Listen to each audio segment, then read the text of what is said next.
আজকে তোমাদেরকে আমি বানিয়ে দেখাবো চিকেন কষা। তো চিকেন নিয়ে নিয়েছি, দেখো তার মধ্যে কিছুটা আলু দিয়ে দিলাম। আজকে চিকেনটাকে মেখে রান্না করব।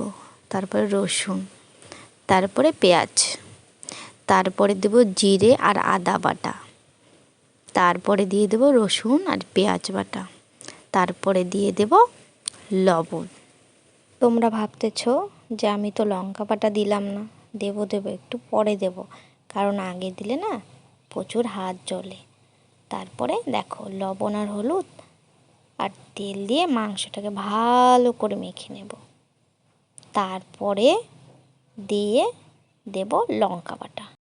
তোমরাও এভাবে বাড়িতে একদিন চিকেন মেখে রান্না করে দেখো, দারুণ হয় খেতে কিন্তু। আর চেষ্টা করবে উনুনে রান্না করতে। আমার দেখো মাখা হয়ে গেল, তারপরে সবার শেষে লঙ্কা বাটাটা দিয়ে একটু খালি মেখে নেব। দেখো আমার মাখা হয়ে গেছে।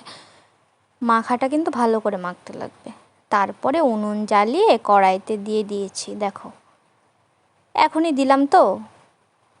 তারপরে দেখো এই যে অনেকক্ষণ জাল হয়ে যাওয়ার পরে দেখো মাংসটা কত সুন্দর করে টকবক করে ফুটতেছে। তারপরে দেখো কষাতে কষাতে আমার মাংস কষানো হয়ে গেল। কড়াইতে লেগে দিয়েছে আর দেখো মাংস থেকে তেল ছেড়ে দিয়েছে, ভাববে যে কষানো হয়ে গেছে।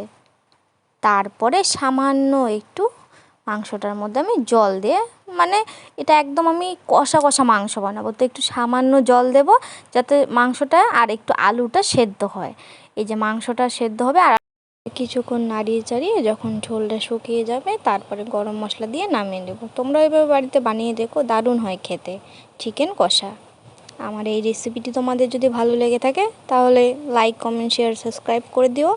আর আমার চ্যানেলে নতুন নতুন ভিডিও সবাই একটু দেখতে থেকো।